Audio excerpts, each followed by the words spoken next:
Muy buenos días.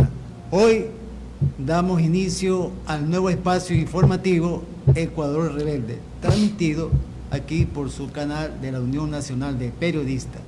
Este es un espacio en el cual, además de informar, vamos a analizar, vamos a ver, a comentar sobre los problemas que tiene el país. Ecuador Rebelde es un espacio periodístico en el cual demuestra la preocupación que hay en torno a la patria, a lo que le ocurre al país, a los problemas que tiene el Estado. ¿Y eso quién lo puede hacer? Un periodismo eficaz, consciente, honesto y rebelde. ¿Por qué rebelde? Porque vemos que el país se hunde y no hay nadie que lo defienda, que resalte, que denuncie tantos atropellos que tiene el pueblo y el Estado ecuatoriano. Ahora, vemos que los medios de comunicación tradicionales no dicen nada, ocultan y tapan lo que ocurre en el país. Entonces, el periodismo siempre ha sido rebelde a través de la historia. La historia nos demuestra el papel fundamental que ha jugado el periodismo y ha sido el que ha narrado los acontecimientos históricos que ha habido en la humanidad. Tenemos a la Revolución Francesa, donde el periodismo destacó un papel importante en ese proceso. Y grandes periodistas, grandes escritores jugaron un papel muy esencial en ese proceso histórico. Aquí en Ecuador tenemos un periodista, Eugenio Espejo, el precursor de la independencia, sus ideas libertarias. En la época de la independencia tenemos periodistas como Olmedo, un gran periodista, ahí narrando la historia de ese acontecimiento que se daba. En la vida republicana tenemos periodistas como Juan Montalvo, un denunciador de los atropellos del país ante dictadura, como de García Moreno, a Manuel de Hostacalle, un gran periodista. José Peralta, otro gran periodista destacado, cuencano, ¿ya?, que denunciaba y denunció lo que el país sufre. Hoy, en la vida moderna, en el tiempo contemporáneo, donde el país sufre una crisis grave, también tenemos grandes periodistas. Entre ellos tenemos aquí al licenciado Juan Centurión Onofre, que vamos a compartir este programa, un periodista fiel, leal a sus convicciones, de denunciar, de analizar sobre los grandes problemas que tiene el país. Un periodista, un escritor, un historiador, en el cual ha podido él canalizar a través de su trabajo periodístico y como escritor lo que el país sufre. Entonces nosotros, los periodistas, no podemos estar callados, no podemos estar ajenos, no podemos estar divorciados de lo que ocurre en la nación. Cómo los políticos han llevado a este Estado a una completamente crisis, que no hay salida para ellos, pero sí hay salida. Y ahí donde ve jugar el periodismo, en el análisis, en el comentario, y no solamente quedarse en el análisis, sino en el comentario, sino a dar propuestas para que esto salga adelante. Entonces, esa va a ser la característica del informativo Ecuador Rebelde, porque hay que rebelarse ante esta situación. No podemos estar callados, no podemos estar en silencio. Es un país donde se debate en la inseguridad, la miseria, el desempleo, falta de educación, falta de salud. ¿Qué es eso? Un país que tiene recursos. Esto no es Haití, pues. Haití es una isla que es pobre en recursos naturales. Este país es rico en recursos naturales. tiene recursos, tiene petróleo, tiene agrícola, tiene minerales, tiene todo. Y vivimos en la miseria. ¿Dónde está la plata? Como dijo un funcionario hace tiempo atrás. Juan, este es el programa Ecuador Rebelde informativo que lo vamos a transmitir, lo vamos a llevar adelante a través del canal de la Unión Nacional de Periodistas. Vamos a hacer este espacio en el cual, en el marco siempre de respeto, eso sí, pero con un carácter rebelde, decisivo, frontal hacia los, podemos decir, los enemigos de la patria, los políticos que no les importa el país, que el país se hunda. Bueno. Bien, muchas gracias. Efectivamente, estamos iniciando este programa Ecuador Rebelde, informativo Ecuador Rebelde, que lo vamos a llevar a cabo entre el compañero Saulo Cisneros y quien les habla, llevándoles algunos comentarios y cosas, noticias, informaciones que regularmente no están en los grandes medios de comunicación porque por compromiso de ellos tergiversan la verdad o hacen creer una verdad diferente. Bueno, en todo caso hoy estamos iniciando esto y tenemos precisamente el tema que vamos a tratar hoy es que ni los votos ni las elecciones han resuelto nada a favor de los pueblos. Aclarando que este programa Ecuador Rebelde viene a ser una vocería de un grupo de periodistas y no periodistas que nos hemos reunido para tratar de, con nuestro granito de arena, contribuir en algo la suerte del país y no quedarnos callados por el atraco y el desgobierno que se viene sucediendo constantemente en el Ecuador. Entonces, Ecuador Rebelde es una organización que no estamos pensando en elecciones, que no vamos a legalizar ante el Consejo Nacional Electoral porque sabemos la corrupción que hay en el Consejo Nacional Electoral y una serie de cosas, ¿no? Entonces, nosotros no pretendemos legalizarnos ante nadie, porque los ilegales son los que están al frente de este país y los que están al frente del Consejo Nacional Electoral. Nosotros no somos ilegales.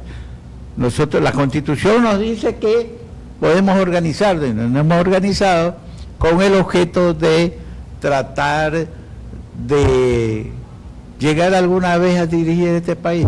Ese es Ecuador Rebelde, que está convocando a toda la gente que se siente rebelde, que se siente con disgusto cómo se maneja el país. Sí, efectivamente, en las elecciones pasadas hubieron 16 candidatos, 16 movimientos. En la primera vuelta. En la primera vuelta, 16 candidatos de movimiento y partido político. Si nosotros vemos con un cuidado muy serio y nos detenemos a analizar, esos partidos, esos movimientos nunca tuvieron un programa de gobierno real, efectivo, concreto, que va a dar solución al país. Y si lo tuvieron y llegaron, no lo cumplieron tampoco. No lo cumplieron. Se burlaron de todo el mundo. Ahora, se burlaron, y de lo que yo me acuerdo, disculpa la interrupción, el señor Guillermo Lasso dijo que iba a permitir el libre ingreso a la universidad, no lo hizo. El señor Guillermo Lasso dijo que iba a crear 100.000, 200.000 de empleo, tampoco lo hizo. Y así, ¿no? Así. Y para rematar tu idea, Juan, y el nuevo gobierno, el presidente actual dijo que no iba a elevar impuestos, él subió el IVA. Lo primero que hizo fue elevar dijo impuestos. Que no iba a saber la gasolina, subió el precio de la gasolina. Sí. Ya. Y mira, y que también iba a permitir el ingreso de los estudiantes a la universidad, no lo ha hecho, y ahora quiere que lo elijan. Y hay que aclararnos. La señora, la otra que quedó también para la segunda vuelta, es la misma cosa. Por eso es que nosotros decimos en este espacio inaugural de este programa que ni el voto ni las elecciones han resuelto nada a favor de los pueblos. Jamás. en ninguna parte de la historia, en ninguna parte del mundo, no siga aquí en el Ecuador.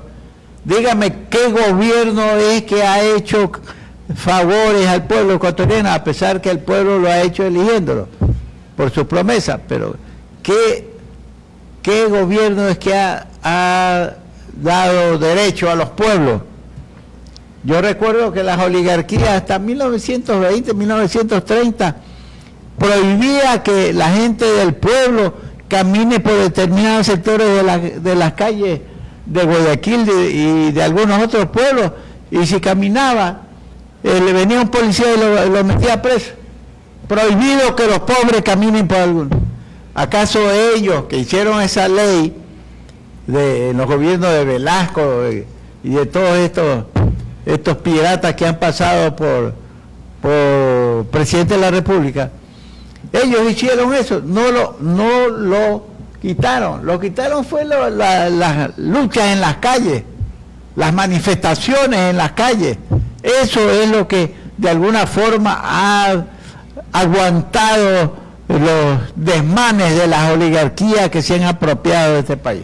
Pero parece, Juan, que revisando la historia del Ecuador, no han sido los gobiernos supuestamente democráticos que han mejorado, han desarrollado el país, han hecho buenas obras para el Estado y para el pueblo. Más bien ha habido gobiernos que han surgido no del voto popular, sino a través de otra vía de rebeldía, que más bien han obrado bien para el Estado.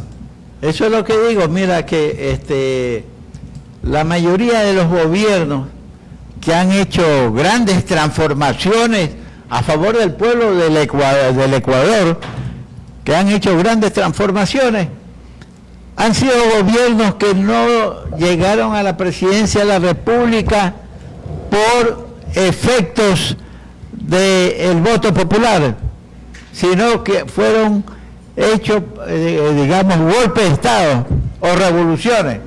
Los mejores gobiernos, los 3 mejores gobiernos que ha tenido el Ecuador no han llegado al poder por elecciones, sino por golpes de Estado, por revoluciones. Me remito a Eloy Alfaro. Fue una revolución que se oponían casualmente los sectores plutocráticos y oligárquicos, particularmente de la sierra de aquella época. Luego la Revolución Juliana de 1922. Y finalmente el gobierno del general Rodríguez Lara, que hay que decirlo, en el año 72 le dio un golpe de Estado a Velasco Ibarra, que era un servil de las oligarquías del país, quienes le financiaban las campañas y le decían el profeta y otra serie de estupideces, y lo hacían triunfar líderes, para después ir a robar, a recuperar el dinero invertido en la campaña de este pobre hombre llamado Velasco Ibarra. Y así lo tuvieron. Por 5 ocasiones lo hicieron llegar a la presidencia de la República, y por 5 ocasiones, la mayoría de las veces que lo tumbaban, se iban con el desprestigio. Solamente un periodo nomás lo terminaron. Un periodo, sí, del 56 al 60. Del 56 al 60. Y entonces las oligarquías son las que lo nombraban. Entonces lo que queremos decir es que los mejores gobiernos no han llegado al poder por elecciones. Las elecciones son una trampa de la oligarquía. Las elecciones son un instrumento de la oligarquía para ellos designar presidente. Nos hacen creer que sí, que el pueblo, mentira, ya está todo dicho, ya está todo hecho. Ya las oligarquías saben quién va a ganar, o sabe muy bien que cualquiera de los dos que gane van a ser serviles de ellos y van a obedecer las órdenes de las oligarquías y de la plutocracia dominante en este país. Sin embargo, el pueblo ecuatoriano para el próximo mes de abril tendrá que nuevamente ir a las urnas electorales para decidir por quién van a elegir como presidente de la República. Hay dos candidatos finalistas, eso dice el balotaje. Y como ya hemos indicado, los programas de gobierno que ellos presentan no es convincente porque no dicen casi nada para dar solución al país, sigue la inseguridad, sigue el desempleo. Más que nada, fíjate una cosa, sí. por los graves problemas de la inseguridad, los graves problemas, creo que en el mes de enero y lo que va de febrero ha rebasado los límites anteriores y las cifras de muertos violentas, y una gran cantidad de muertos son niños inocentes. Sin embargo, no sé, de pronto yo estoy equivocado, amigos, pero yo no he escuchado ni al uno ni al otro cuál es la solución para la violencia que hay en el país. ¿Cuál es la solución para terminar con la delincuencia? Yo no he visto, no hay ninguna anuncio convincente, posible, cierto, que hayan dicho, porque ese es el más grave problema del país, pues la violencia, la inseguridad. Cientos de ecuatorianos se están yendo del país, los negocios están cerrando por las extorsiones, las extorsiones se han destapado, y yo no escucho ni al uno ni al otro que entran ahora en la segunda vuelta que van a solucionar los problemas. Por consiguiente, cualquiera de los dos que triunfe será igual, el país seguirá de mal en peor. Primero, eso que indica es importante, la inseguridad. Tanto los dos candidatos ofrecen que si alguno de los gana, ellos van a invertir recursos para darle préstamo al pueblo para que se puedan inducir a través de los negocios. Pero un supuestamente que me dé un préstamo el banco de tanta cantidad y voy y invierto.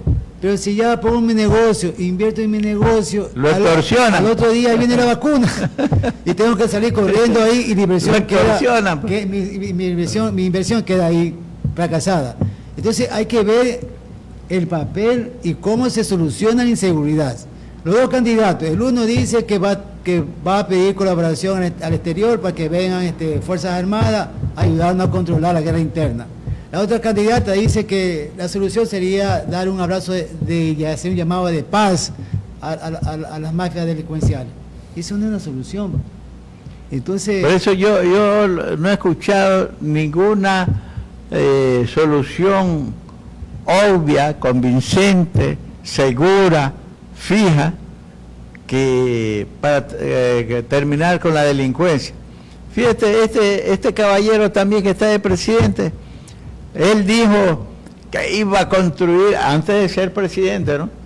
Que iba a construir una cárcel, una barcaza, que iba a ser una barcaza para meter ahí a los presos, que ni sé qué, que la barcaza que ya lo tenía como Inglaterra, como esto, que no ha hecho nada.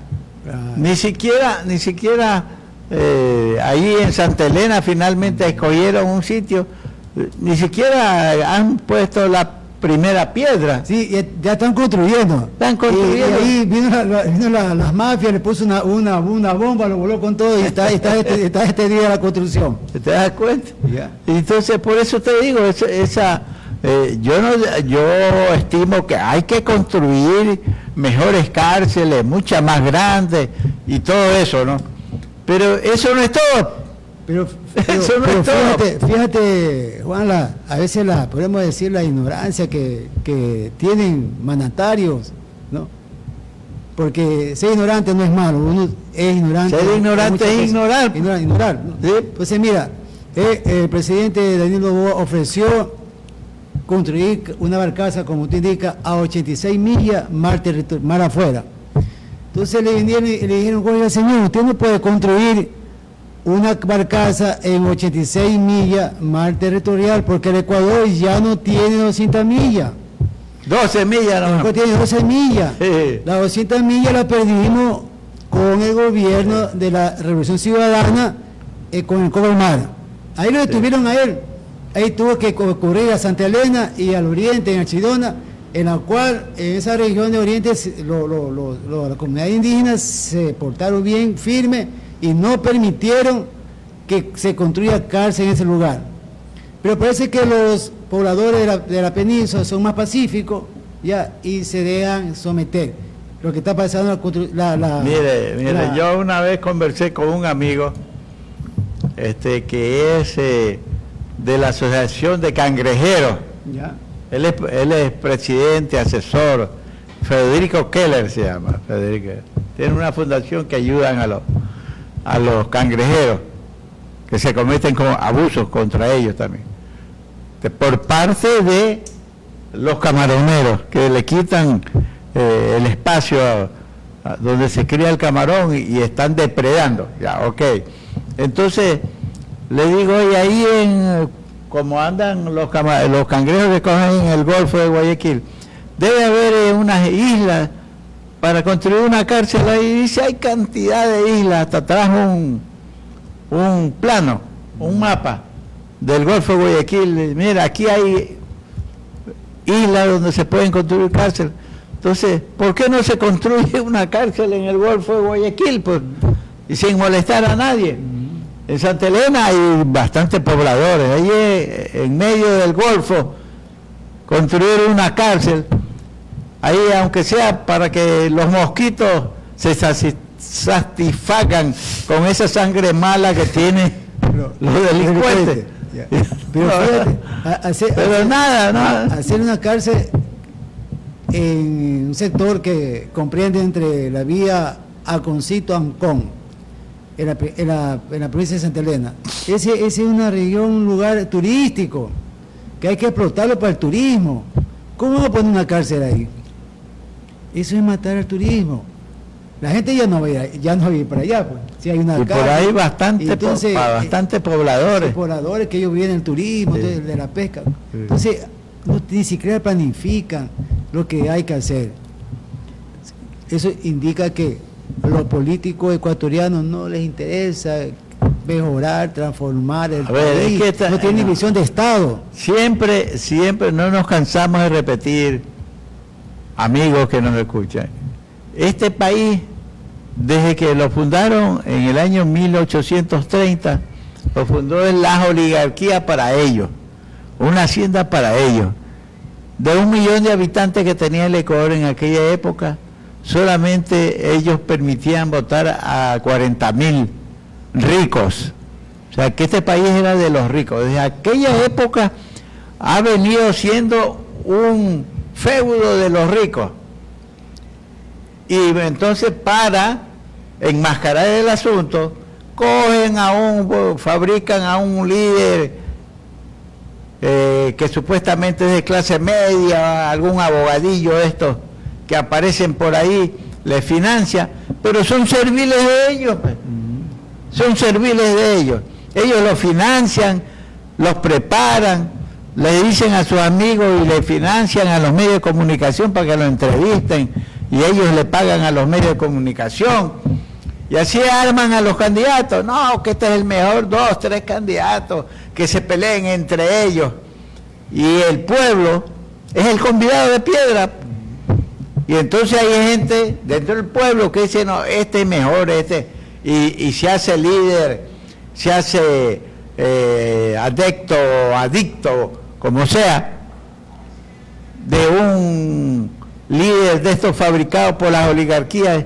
Ya hemos visto cuánto han pasado desde la época del CFP de Guevara Moreno, después vino Azar Bucarán, después vino populistas, exactamente.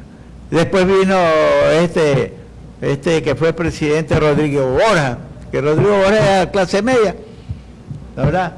Pero ¿quiénes le financiaba? El Banco de Pichincha, pues, y el Banco Popular ¿cómo es que se llamaba? Que fue ministro de gobierno en el mismo gobierno de Borja. Y así. Banco del Progreso. Raúl Vallejo. Entonces, y ahí a Febres Cordero lo financiaba el abuelo del actual presidente, Luis Noboa Naranjo. Él fue el que lo crió y lo financió. Bueno, ahí no está, ahí está, por ahí están, que veo unos testimonios de Jaime Roldós, sí, que lo acusa a Febres Cordero de ser un insolente recadero de las oligarquías. Sí. Aunque él financiaba casi a todos los candidatos. Claro, es que el juego es, ¿cuál es el juego de las oligarquías? En este caso, el abuelo de este señor que ya falleció, del actual presidente, Luis Noboa Naranjo, que no solamente financian a uno, pues, a todos, sino financian a todos, pues, y ellos crean 2 o 3 candidatos, y el que pega, con ese llegan de nuevo, pues con eso recuperan la inversión que hacen el candidato. Y para decir, Luis Noboa Naranjo financiaba también a Velasco Ibarra. Claro, a todos. ¿Sí? Financiaba a Velasco Ibarra y financiaba a Febres Cordero. Y entonces así hacen las oligarquías, porque vienen y financian a uno y financian a otro. El señor del Partido Revolución Ciudadana fue financiado por Isabel Noboa, por el grupo El Juri, y por otro. El grupo Chanije. En fin, otro. Entonces, a nosotros nos hacen creer, no, este es socialista, no, este es tal cosa. Es lo mismo, porque las oligarquías, aquí lo que hace falta es una medida de hecho, como la de Eloy Alfaro, o la Revolución Juliana, que fue un golpe de Estado que le dieron a Córdoba. Pero la Revolución Juliana. Lo que yo creo que todos los sectores sociales, los sectores populares, enmarcados en un concepto patriótico, queremos que sea un buen país, pues, un país que sea justo, un país donde no exista tanta explotación, tanta miseria. Como tú dices, este es un país rico, no es como Haití, que no tienen productos. Aquí tenemos petróleo, tenemos oro, fíjense, que misteriosamente lo tiene una compañía que ni se sabe quién es. Tenemos puertos, tenemos industria. Bueno, industria no, porque este país está retrasado, porque aquí los ricos no han invertido en industria, y por eso el desempleo. Pero es un país que tiene ingresos, porque somos 18 millones, y tiene ingresos extraordinarios, a pesar de lo que se roban, sigue teniendo fuertes ingresos. A pesar de eso, este país está mal. Entonces no puede ser, pues. Entonces, ¿pero por qué está mal? Porque ustedes eligen a los corruptos de siempre. Eso es todo. La inmensa mayoría eligen a corruptos. Aquí hace falta, como Eloy Alfaro, hombres como Eloy Alfaro, como los que hicieron la Revolución Juliana, como el general Rodríguez Lara, hombres así, con gobiernos fuertes, para entrar a una reforma profunda. No se trata de nacionalizar ni de golpear los dineros de los ricos, que eso es lo que ellos temen. Los grandes oligarcas, la plutocracia teme que se le lleven su dinero, que el Estado se le lleve el dinero. Por eso es que la mayoría de ellos tienen su fondo en los Estados Unidos, pues. Claro. Tienen miles de millones de dólares depositados en los Estados Unidos. Y en lugar de invertirlo, porque piensa que viene un gobierno, como ellos han robado, entonces piensa que se lo van a quitar. No tiene que ser un gobierno que no le quite a nadie por último, pero que haga profundas reformas, que industrialice el país, que dé trabajo a la gente. El día que hay prosperidad económica, se termina la delincuencia. Es paralelo también a una acción fuerte contra la delincuencia. Y mira que también, claro que se requiere en estos momentos el pensamiento, las ideas que deben tener los sectores sociales en este país, ¿no? Y también sectores de los sectores pudientes, porque también hay sectores económicos que son golpeados por grandes monopolios, y esos sectores también van a tener problemas económicos, crisis económicas, quiebran, porque esos grandes monopolios los absorben económicamente y no pueden seguir desarrollando su economía. En ese sector. En otro sector tenemos, Juan, la academia. Fíjate que la academia está aquí, fue castrada. La Universidad de Guayaquil, que fue un ente donde se dieron los grandes gestores del pensamiento, la Universidad de Guayaquil tuvo un espacio, un papel muy grande que se ha dado a través de la historia del Ecuador, en el campo académico, científico, ¿no? Profesional, pero la castraron, y la Universidad de Guayaquil, que tenía un posicionamiento hacia tal cosa, hacia tal motivo, no se pronuncia. Ahora, con la eliminación del examen de ingreso, donde se impidió que miles de jóvenes ingresen a la universidad, y que esos jóvenes fueron ¿a dónde? Fueron a la calle, sin trabajo, sin estudio. ¿Dónde fueron? En su mayoría, unos emigraron y otros más afectados a vender droga a las calles. Fueron captados por la delincuencia. Creo que ya no estamos pasando el tiempo, no sé. Ya terminamos con esto. Entonces, ¿qué sucede? Con el tema terminado, Juan, ¿qué sucede? Las universidades no tienen ese papel, pero sí hay, con esa política que se dio a la Universidad de Guayaquil, se fomentó, se desarrolló la educación privada. Ahora vemos los medios de comunicación, analistas de toda la profesión, pero tiene un pensamiento distinto a la realidad de lo que sucede en el país. ¿Ya? Tienen una posición económica distinta a la crisis de problemas que vive el país. Entonces, eso también hay que ver. Entonces, hay que entender que se requiere también un apoyo en cuanto al pensamiento, en cuanto al conocimiento, que eso va a aportar para que precisamente lo que tú estás indicando, el pueblo no sea engañado, pues.